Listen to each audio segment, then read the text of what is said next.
महाराष्ट्र राज्याचे माजी मुख्यमंत्री स्वर्गवासी मनोहर जोशी यांचे निधन झाले आणि संपूर्ण कोकणात दुःखाची बातमी पसरली। कोकणाने 3 मुख्यमंत्री या महाराष्ट्राला दिले, त्यामध्ये मनोहर जोशी यांचा देखील समावेश होता। शिवसेनेतून आपल्या राजकीय करिअरची सुरुवात करणारे जोशी सर यांनी अनेक पदे भूषवली।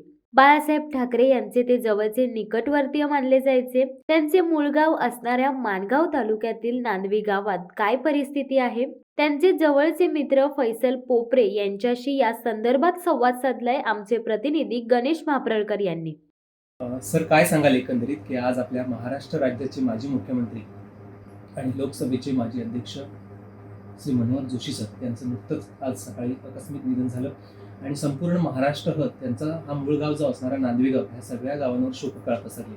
आपण देखील मनोहर जोशी सरांसोबत काही काळ वावरलाय, त्यांच्या सहवासात तुम्ही काम केलेलं आहे। एकंदरीत त्यांच्या आठवणींना उजाळा देण्यासाठी एकंदरीत काय अशा कोणत्या गोष्टी आहेत तुमच्या आठवणीत, त्यात तुम्ही सांगू शकाल?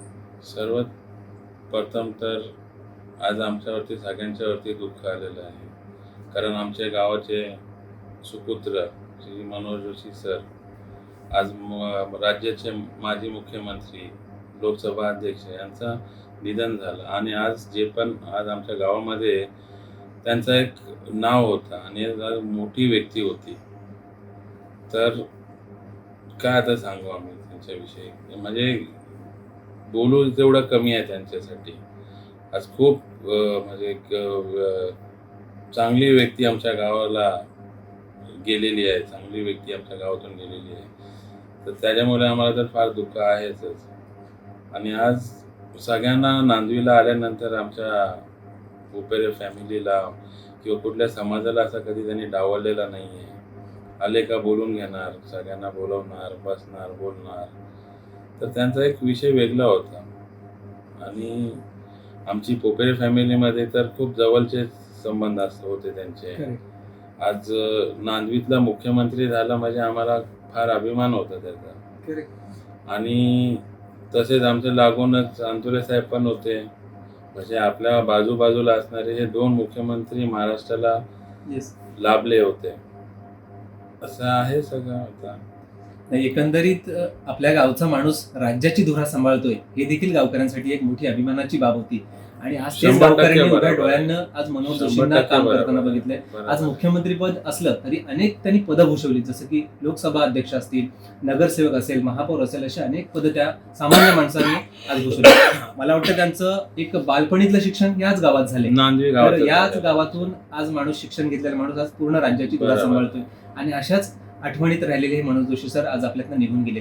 एकंदरीत या गावच्या आठवणींना मनोहर जोशी सरांनी कशा पद्धतीने मागे टाकलेले किंवा गाववाल्यांना कोणत्या पद्धतीने आज भावूक करून गेलेत ते?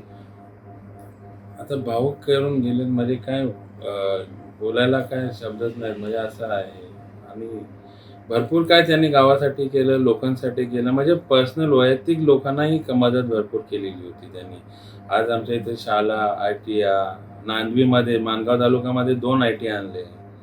आज मनोहर काका बोलो मला काहीतरी पाहिजे, तर त्यांनी तिथं नांदवीमध्ये एक ITI निर्माण करून दिली, जेणेकरून मला एक रोजगारचं साधन व्हावं म्हणून। शिक्षणात सुद्धा त्यांनी गावाकडे चांगल्या पद्धतीने लक्ष दिलं आणि येथील जो शिक्षणाचा जो विषय होता, समस्या होती, ती देखील त्यांनी सॉल्व्ह करण्याचा प्रयत्न केला।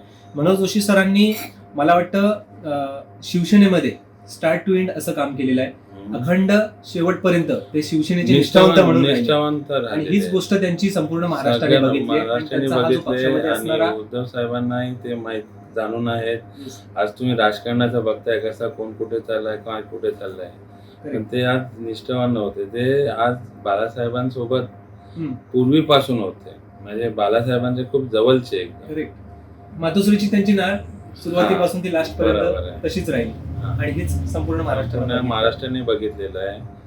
आणि ती व्यक्ती कशी होती आणि कशी राहिली सेनेमध्ये ही बघितली आणि भरपूर पदं त्यांनी भोगलेली आहेत। तर कुठल्याही पद्धतीचं किंवा कुठल्या पदाचा गर्व कधीच नाही त्यांना, काम करत असताना कुणालाही अरे तुरे त्या अशा पद्धतीने कोणीच पाहिलं नाही। त्यामुळे त्यांचा जो स्वभाव आहे तो सगळ्यांनाच आवडणारा स्वभाव होता आणि आज ते आपल्यातनं निघून गेलेले आहे। खरं म्हणजे कोकणकरांसाठी ही एक न भरून निघणारी एक पोकळी आहे आणि त्यामुळे मनोहर जोशींच्या आठवणी अशाच आपल्यासोबत कायम राहणार आहेत। धन्यवाद सर।